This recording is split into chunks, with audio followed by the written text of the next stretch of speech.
Hello, hello. All right. So on this part, I'll just narrate over what I did here. Kasi when I recorded this, um, medyo maingay. So I'll just annotate na lang. Okay, so narrate ko na lang. All right. So sa part na to, I rotated the image reference because I wanted to model the dagger. Okay. So I added uh, I added a cube. Okay. Bilisan ko na lang ng konti para ano, okay? Times 2 ko na lang. Alright. So, I scaled the cube, then minatch ko siya dun sa reference. Okay, then I added an edge loop. Okay. Then, kukunin ko yung side. Then, I will be, dinilit ko lang yung edge nung sobra. Okay, so sobrang edge yun. Dissolve edges. Go to faces. Okay, extrude to normal. Okay, extrude, yeah, normal along normals. Okay, not extrude along normals. Okay. Then, in-adjust ko lang yung size. Edge loop ulit.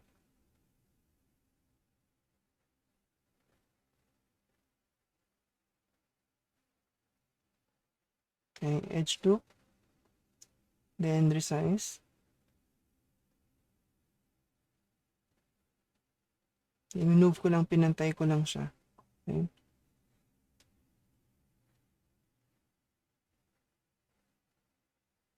Alright, then yung dulo, I scaled it, pero in individual origins. Okay?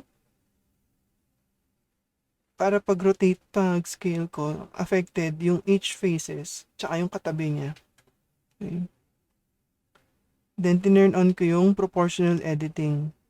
Okay? Select those faces. Scroll para lumit yung selection. Scale. Scroll. Okay?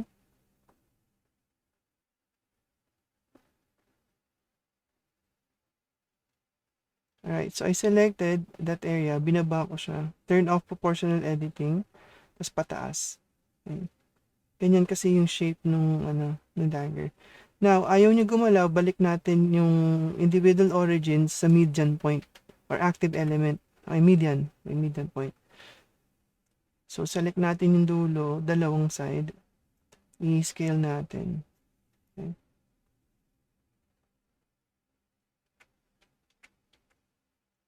Then, nag-inset ako para dun sa blade ng dagger. Okay. Then, I extruded. Right-click to let go para dire-diretso siya. Diretso. Z. Okay. Then, move, then flatten. Okay. Then I have to scale it kasi pointed yung sword. Right, I selected that face, tapos in-scale ko siya so that that will be the tip of the sword or dagger. Okay.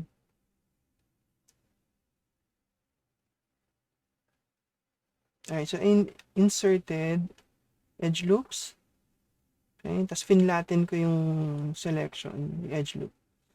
Then, I will be dragging those dun sa shape nung dagger. Yung dagger na yun is called a kris. Okay? Alright, so I was trying out how to go about the shape of the kris. So, medyo in-adjust ko yun ng konti. So, inando ko siya. Okay? Tinry ko ulit. Pero medyo awkward yung shape. So, minove ko yung dagger para mabalance yung dagger niya. Di pa rin ako satisfied. So, minove ko na yung left, right, left, right. Okay? Para mag-sentro siya. Yun. Okay? Gamitin nyo lang yung box select. Okay?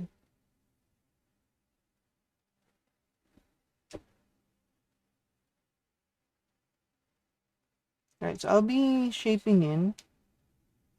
I'll be adding subdivisions, tapos i-restrict ko yung edges by adding edge loops. Okay?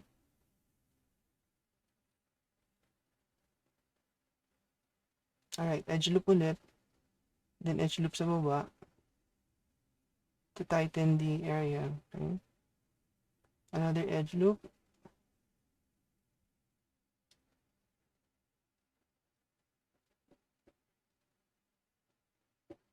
So edge, select those edges. Okay? Then bevel, control B. Okay?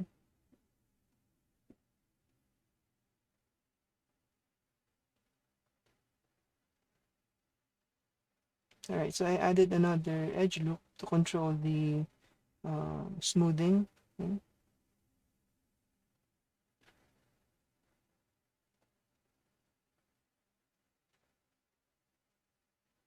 Alright, in this part, I think I was going to adjust the shape of the blade or yung ornament ng blade.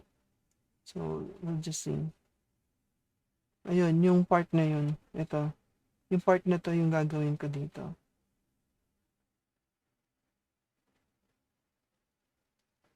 Okay, I scaled it. So, uh,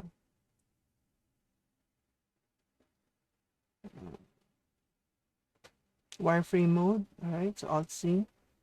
Then, scale it in. Close para maging edge siya. Okay. Then, nilagyan ko siya ng inset.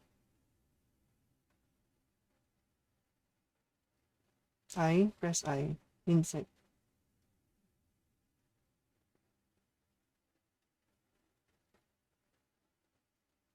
So, undo ko yan.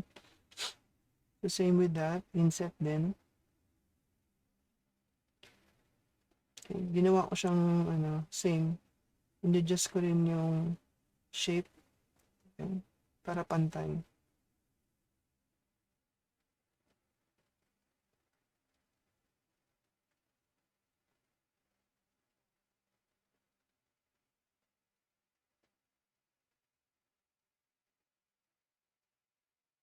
Alright, I'll be extruding that section in. Okay, extrude in yan. Papasok. Okay.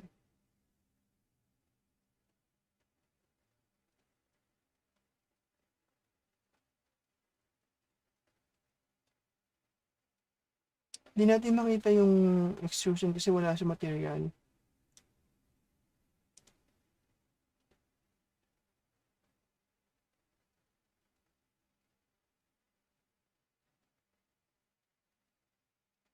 Yan, ni-scale ko siya para mag-sharpen.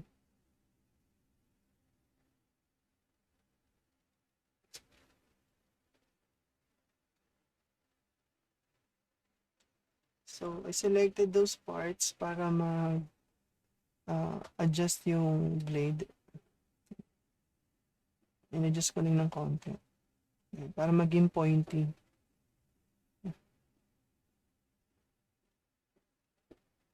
Turn off ko lang yung auto smooth.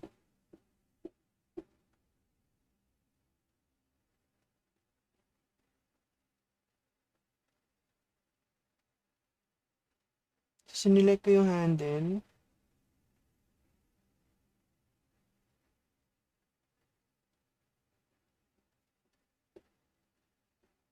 And then I made a new material. Okay, so yan, I have to delete that material. I have to make a separate material para dyan. Okay.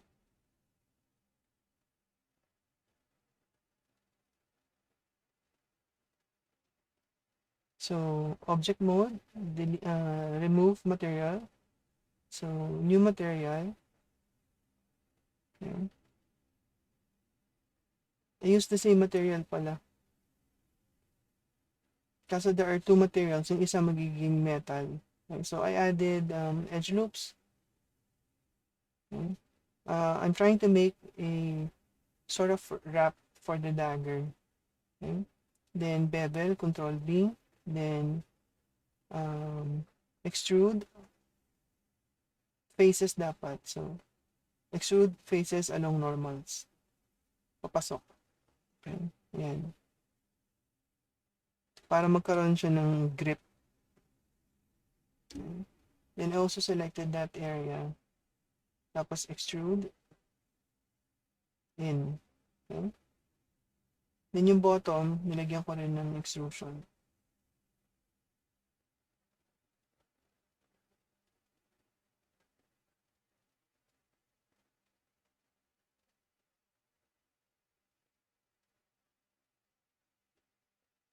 Right. So, yung new material, ginawa ko siyang metallic, tapos binaba ko yung roughness ng konti. Okay? Para magmukha siyang metal.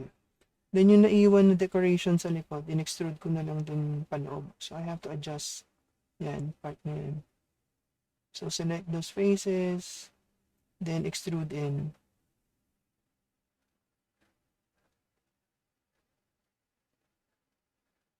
Yan.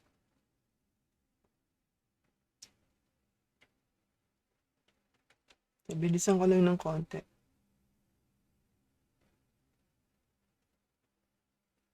So, I'm making adjustment on the handle. Yung guard pala. Okay?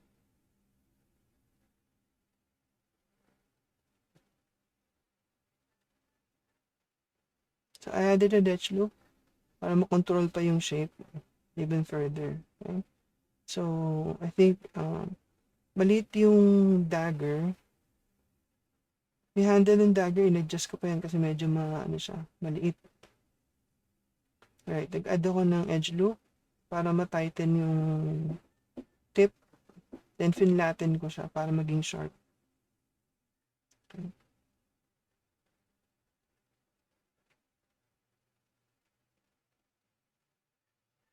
Right, in-adjust ko na yung pivot nung object dun sa pivot point.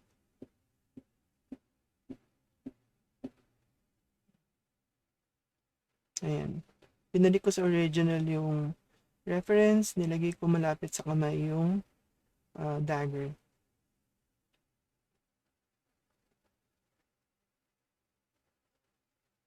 Yan. Ni-scale ko yung dagger para mukhang bagay. Kasi masyado siya maliit. Okay.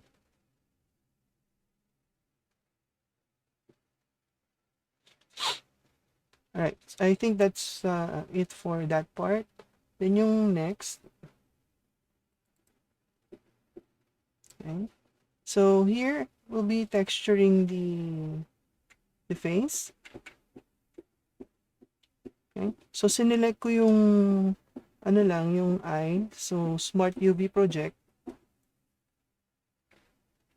So yun yung eye. Pero I have to merge the face. Okay, yung mirror, i-apply ko siya. Now, I made a copy.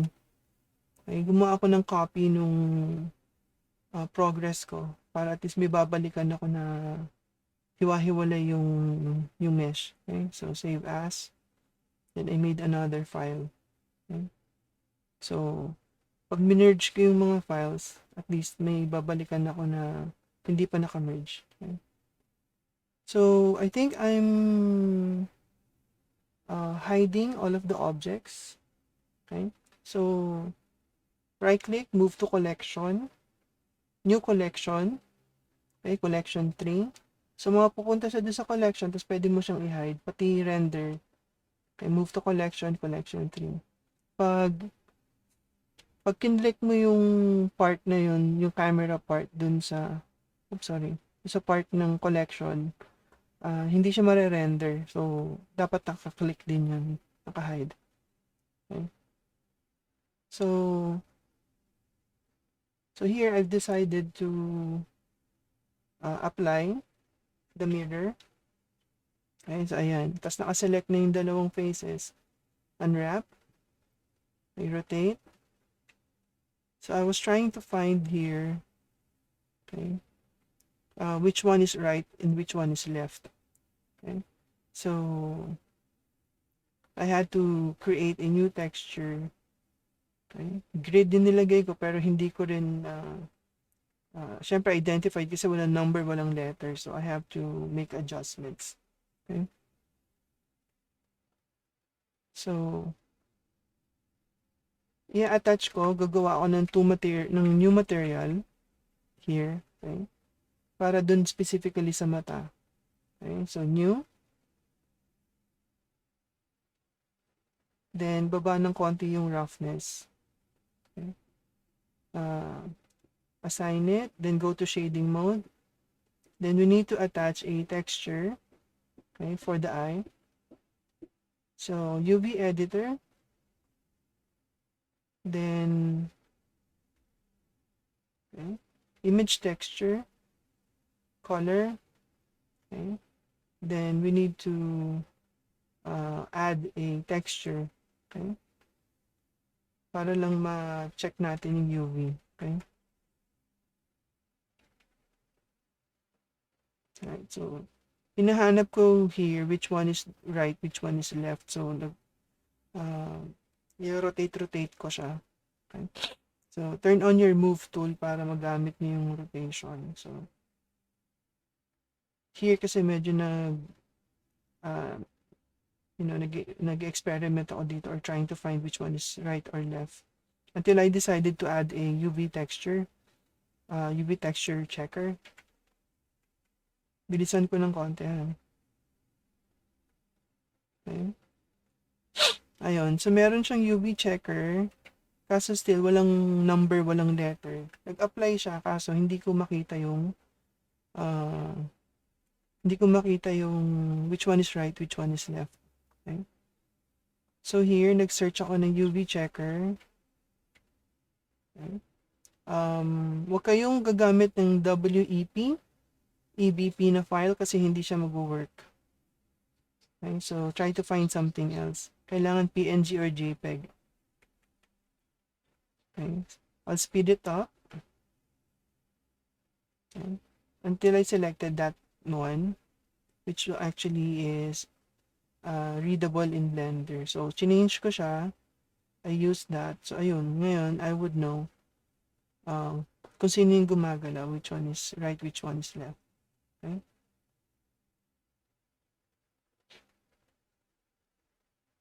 So, minove ko yung eye sa kabila. Then, in-scale ko siya. I just need this to be aligned somehow. Okay? Then, i-export ko yung UV. Okay?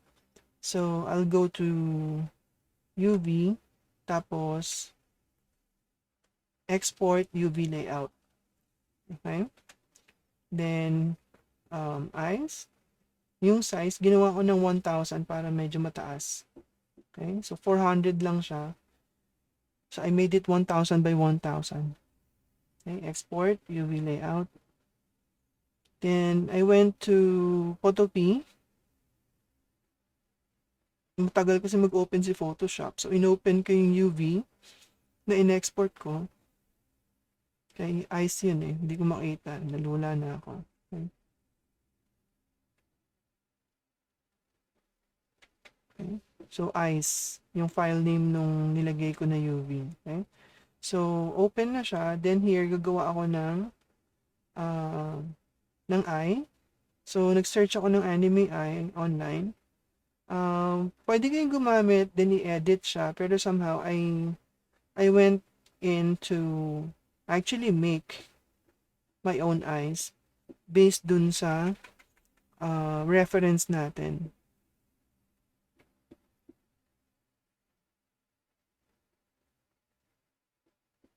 So, yan. Tinry ko lang siya dyan, pero nag-resort din ako to making my own.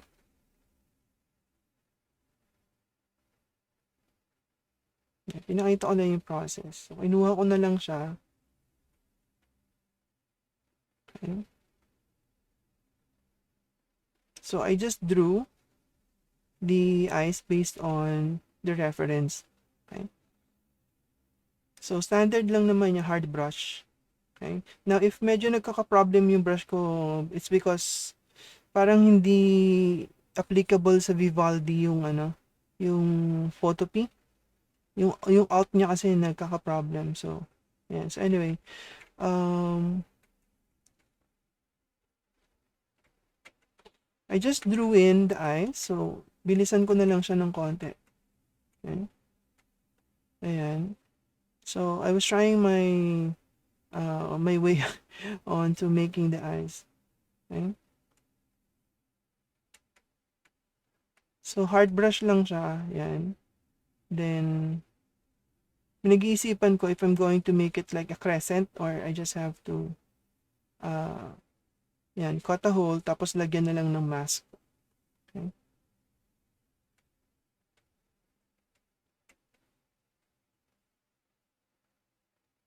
Yan, nag-iisip pa ako dyan kung anong gagawin ko. Okay? Alright, so baligtad, nilagyan nyo ng mask. So I have to invert the selection. So, Control I to invert, tsaka ko nilagyan ng mask. Then I use the brush. Okay.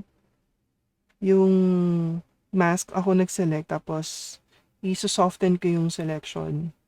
Soften ko yung brush. So, right-click, hardness, yan. Tapos, yan, sinoften ko yung part na yan para sa eye. Okay.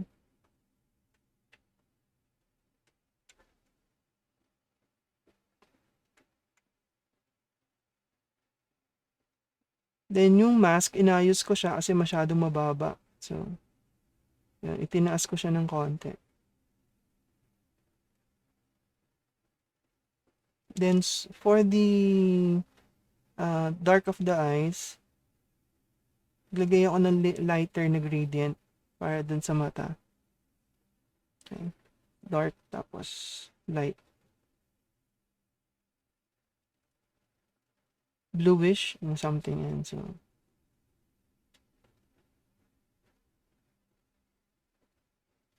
ayan. So, I made a selection. Dinuplicate ko yung yung folder para ma-move ko yung isang mata punta sa kabila. Okay? So, um,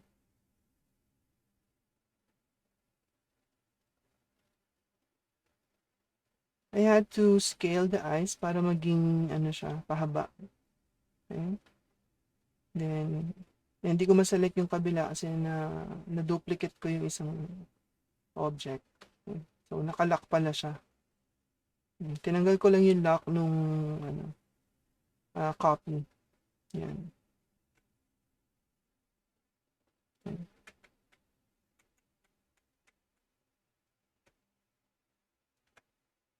Alright. So, hinide ko siya. Sinave ko yung PSD. Okay. Tapos, in-export ko siya. Tinago ko yung UV map. Naka-hide yung UV map. Okay.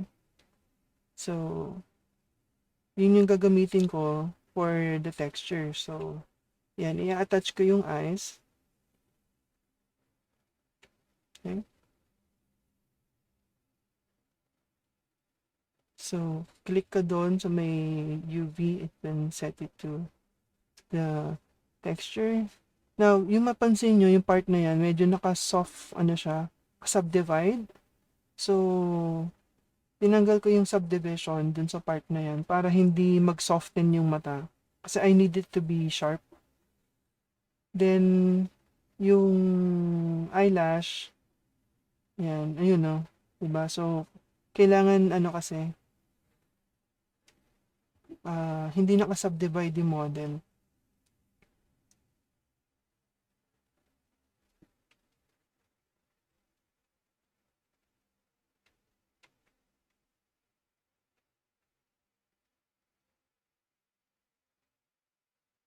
Yan. So, kung nakita nyo medyo parang low poly masyado yung eyelid, I have to add subdivision to shape it. So, hindi ko na siya sinubdivide, nilagyan ko na lang siya ng edge loop. Okay? So, I actually created a separate material for the eyelash and the eyebrow. So, bagong material na siya para hindi siya parehas ng ibang object. Okay? Alright, so tinanggal ko yung subdivision. So when you render, tanggalin nyo rin yung part nung ano, nung camera render. Okay? Para naka-off naka-off yung subdivide sa render. Okay. Ayan. I was planning of editing it, pero masisira eh. So, ayan. Tinuloy ko na lang. Okay? So, yan na siya eh. Ayan.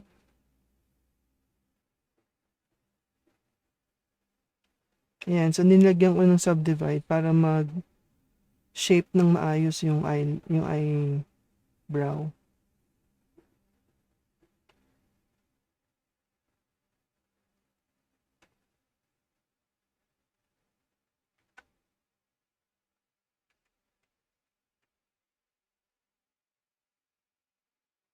Adjust lang para sumunod sa shape. Para pag tiningnan sa malayo, hindi siya masyadong boxing.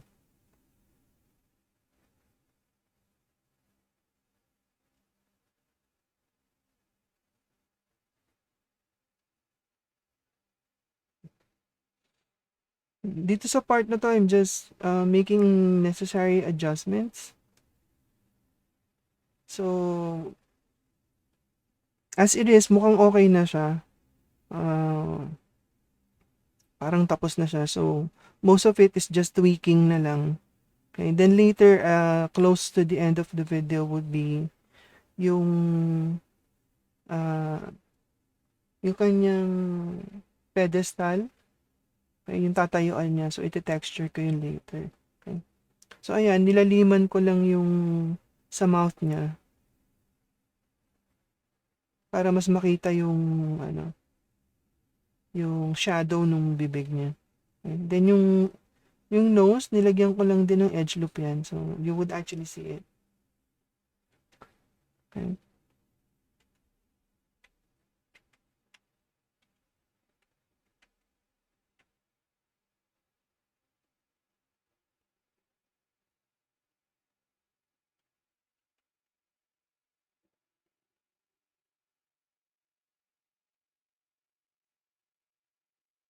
Yan, nilagyan ko ng edge loop. Tinangos ko ng konti. Tas, para makita yung nose, kasi nakasmooth din siya. Makita yung shadow ng nose. Okay.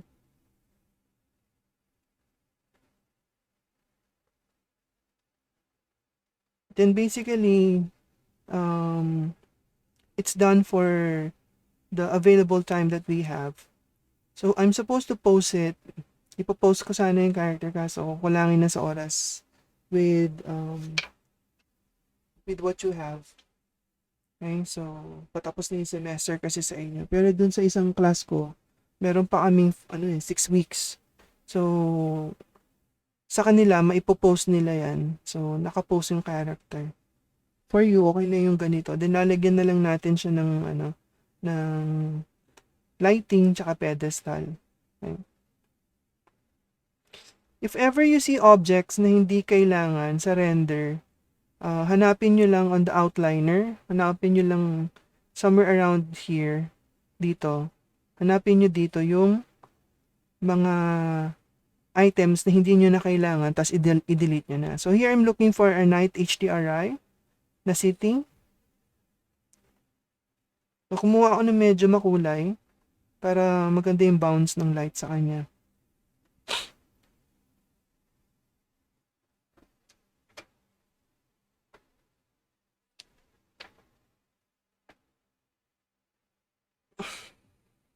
Ayan lang, dire-diretso lang yan. Alam nyo na halos tong process na to.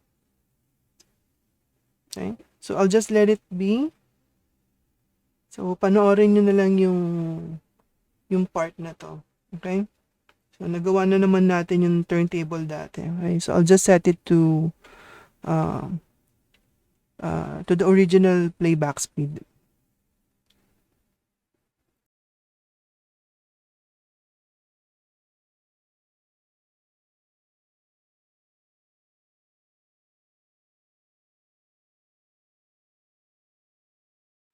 Tingnan nyo na lang din siya. So, I added the HDRI. Sa world to ha, guys. Sa world. Okay.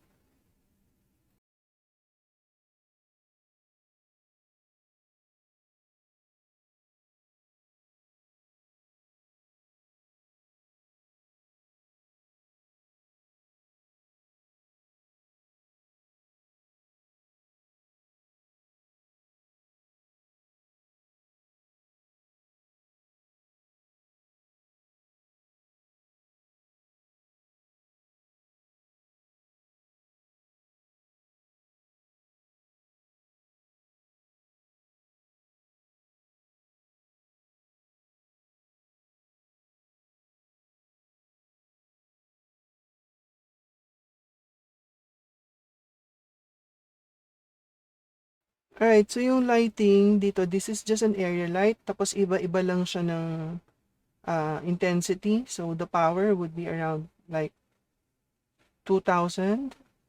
Na yung dito, power niya. Okay, so, yan. Tingnan nyo na lang din kung paano. Okay.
Whenever you set up your lighting, make sure na tatamaan yung model ha.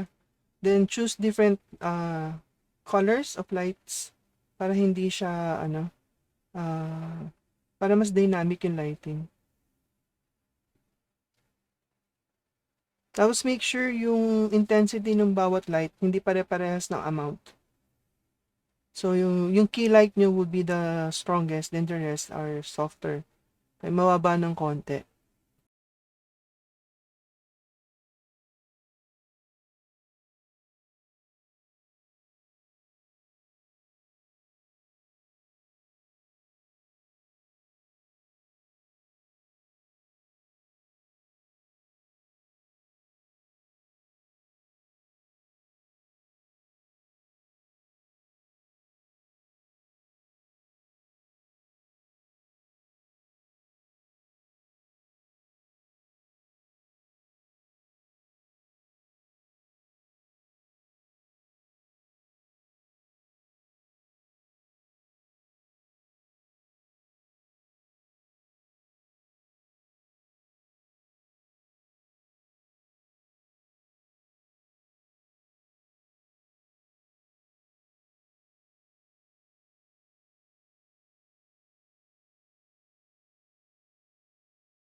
Okay, here I'm looking for the PBR material. Kaso yung nakuha ko, ang tagal mag-download. So, I actually went on to use what I have chosen before.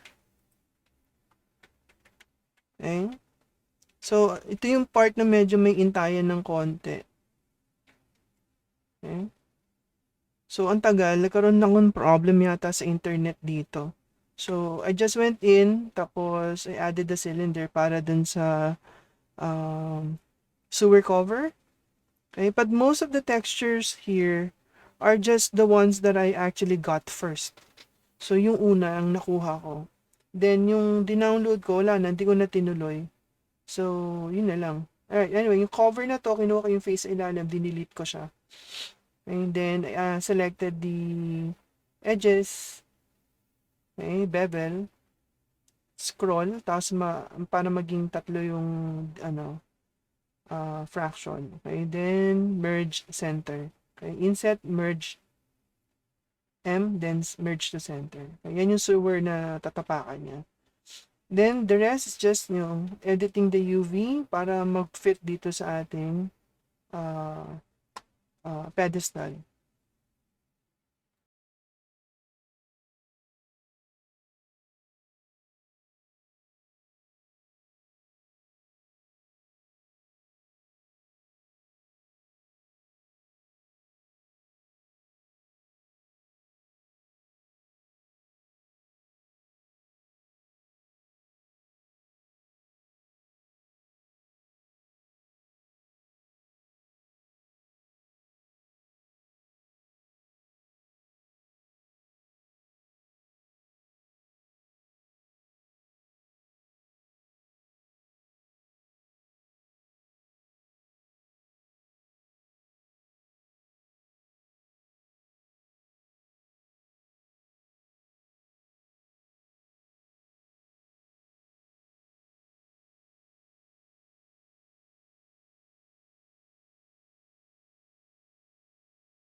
Alright, so yun yung download ko na texture. Hindi ko na dinownload yung iba kasi talagang sobrang bagal. Okay, so 2K na asphalt, yun yung kinuha ko. Then, I just unzipped it. Then, yun yung ginamit ko. Then, dire-diretso na siya. Okay?